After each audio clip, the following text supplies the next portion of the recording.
मां तव्हांजो इम्तियाज़ अली लानकर। जीअं तव्हांखे ख़बर आहे त मुंहिंजो चैनल पैगामी मुस्तफ़ा यूट्यूब ते ठहियलु आहे। हाणे अरसे खां वठी उहो चैनल यूज़ कंदो हुयुसि, पर उहो चैनल मुंहिंजो हींअर नाकारा थी चुको आहे ऐं काफ़ी दोस्त मूंखे चवंदा त तव्हांजो चैनल ख़राबु थी चुको आहे, हींअर उतां असांखे अपलोड करण में बयान वग़ैरह ॾुखियाई थी थिए। उनजे करे मां तव्हांखे हिकु नई ख़ुशख़बरी ॾियणु थो चाहियां त जीअं मां चैनल पैगामी मुस्तफ़ा न्यू ठाहे रहियो आहियां। जेके मुंहिंजा दोस्त आहिनि मूंखे ॾिसंदड़ आहिनि सऊदी खां, दुबई खां ऐं ऑल पाकिस्तान जेको आहे मुंहिंजे चैनल खे माशाल्लाह ॾिसंदो आहे। ऐं अल्हम्दुलिल्लाह मुंहिंजे चैनल पैगामी मुस्तफ़ा खे काफ़ी उलमा इकरामनि सपोर्ट बि कई आहे, जीअं त मौलाना ग़ुलाम मियां चना साहब, अब्दुल जब्बार इदरीस साहब, मोहम्मद इब्राहिम नखो साहब, सैफुल्लाह जोगी साहब। अल्हम्दुलिल्लाह सभिनी आलमनि जी मूंखे सपोर्ट आहे ऐं तव्हां भाइरनि जी बि सपोर्ट ज़रूरी आहे।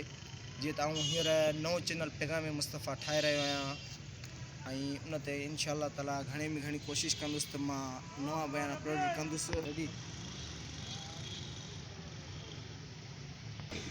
तव्हांखे मां अर्ज़ु करण थो चाहियां त मुंहिंजे चैनल नए पैगामी मुस्तफ़ा खे प्लीज़ महिरबानी अर्ज़ु थो कयां त मुंहिंजे न्यू चैनल पैगामी मुस्तफ़ा खे सब्सक्राइब बि कंदा, लाइक बि कंदा, शेयर बि कंदा ऐं घणा दोस्तनि खे इहो अर्ज़ु थो कयां त महिरबानी करे मुंहिंजे न्यू चैनल खे सब्सक्राइब ज़रूरु कंदा। इंशाअल्लाह ताला तव्हांखे हर हफ़्ते न्यू बयान मौलाना ग़ुलाम मियां चना पर उलमा देवबंद जा जेके बि आहिनि उहे तव्हांखे मिली सघंदा। नात ख़्वान फ़क़ीर हाकिम अली भट्ट जा, उनखां अलावा इज़ारुल हक़ सिद्दीकी साहब जा, इमदादुल्ला पलपड़े जा बि तव्हांखे न्यू ज़बरदस्त नात मिली सघंदा मुंहिंजे चैनल ते।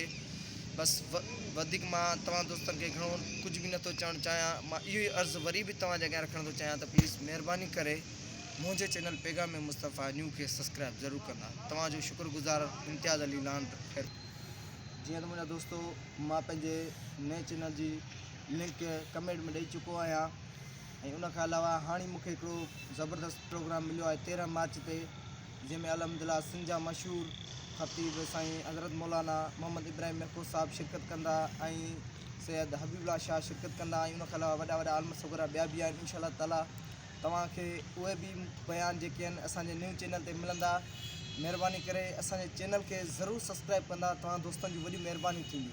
बहरान इम्तियाज़ अली लान शेयर ख़ैरपना तनशाज़ुल्लाह दादू ऐं मुंहिंजा दोस्त हिकिड़ो अर्ज़ु तव्हांजे अॻियां रखियो थो वञा त जंहिं बि दोस्त खे मूंसां व्हाट्सअप ज़रिए कचहरी करणी आहे त मुंहिंजो व्हाट्सअप नंबर बि आहे 034822555425। महिरबानी तव्हां दोस्तनि जी।